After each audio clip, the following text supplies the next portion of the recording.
प्यारे बच्चों, कैसे हो? मुझे उम्मीद है कि आप ठीक होंगे और आगे भी ठीक रहोगे। बेटा, हमारे राम लक्ष्मण परशुराम संवाद के 2 पद हो चुके हैं। आज तीसरा पद करने जा रहे हैं। ध्यान से सुने बेटा।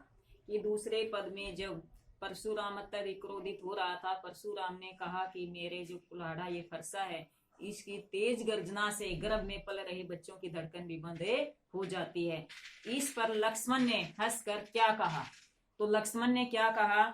वी ऐसी लखनऊ बोले मृदु बानी। वी ऐसी हंसकर लक्ष्मण कठोर मृदुल कोमल आवाज में बोले। हंसकर लक्ष्मण मृदुल यानी कि कोमल आवाज में बोले, अहो मुनि महाबट मानी। हे मुनि, मैं आपको महान योद्धा, महाबट क्या? महान योद्धा, मैं आपको महान योद्धा मानता हूँ।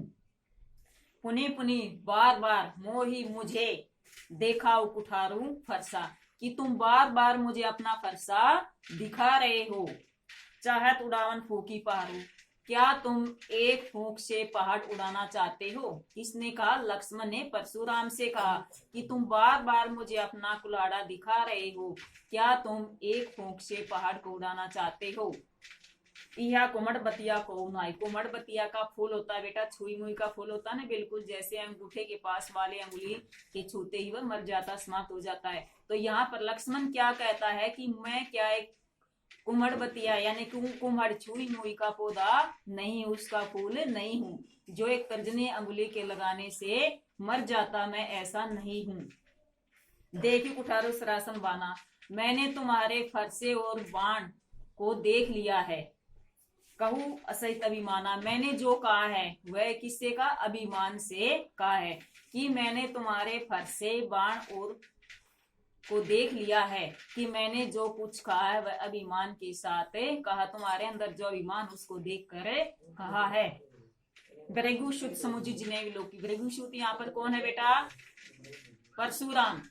कि ग्रेगु शुद्ध कि परशुराम, तुम्हारे जनेऊ को देख कर मैं समझ गया हूँ, कि तुमने जो जनेऊ गले में धारण कर रखा है इसको देख कर मैं समझ गया हूँ। जो कछु कहो सो हरिष्णो की।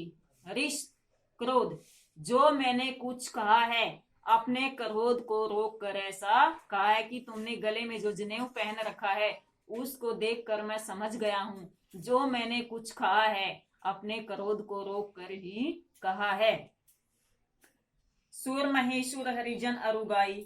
अब लक्ष्मण क्या कहता है कि हमारे कुल में क्या रीति रिवाज है कि सूर देवता, महेश्वर ब्राह्मण, हरिजन भगवान के भक्त गाय और गाय पर कभी भी कोई वार नहीं करते, उस पर हम कभी भी कोई भी हथियार नहीं चलाते।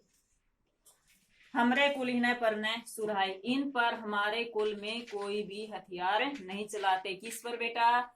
ब्राह्मण है, भगवान के भक्त हैं और गाय, उस पर हमारे कुल में कोई भी हथियार, उस पर वार नहीं करते, हथियार नहीं चलाते।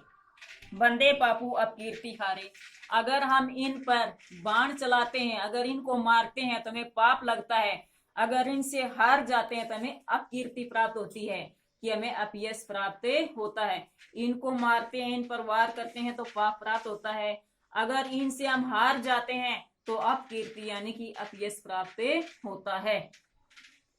मातु पाप प्रिय तुम्हारे। हे विश्वामित्र, हे परशुराम, अगर तू मुझे मारता है तो मैं फिर भी तुम्हारे ही पैरों में पड़ूंगा। अगर तू मुझे मारता है तो मैं तुम्हारे ही पैरों में पड़ूंगा। कोटि कुलिस वचन तुम्हारा, क्या कहा? कोटि करोड़ों कुलिस वज्र के समान तुम्हारे जो वचन हैं, तुम्हारे करोड़ों वज्र के समान इन वचनों को सुनकर मैं जान गया हूँ। क्या जान गया हूँ? कि व्यर्थ धनु बाण कुठारा, कि धनुष बाण और कुल्हाड़ा तुमने व्यर्थ में ही धारण किया है, कि व्यर्थ में ही तुमने ये धारण किया है, कि तुम्हारे वचनों में इतनी कठोरता है, वज्र के समान तुम्हारे वचन हैं। इनको सुनकर मैंने सोच लिया है कि तुमने व्यर्थ में ही धनुष बाण और फरसे को धारण किया है। जो विलोक अनुचित कहो। अब यहाँ पर लक्ष्मण परशुराम से क्षमा मांगता है कि अगर मैंने अनुचित कहा है, अगर मैंने अनुचित कहा है तो हे मुनि मुझे क्षमा कीजिए, कि अगर मैंने अनुचित कह दिया है तो हे मुनि मुझे क्षमा कीजिए। सुनी सरोस भृगुवंशी को ले गिरा गंभीर। यह सुनकर भृगु वंश, ये भृगु कौन है यहाँ पर?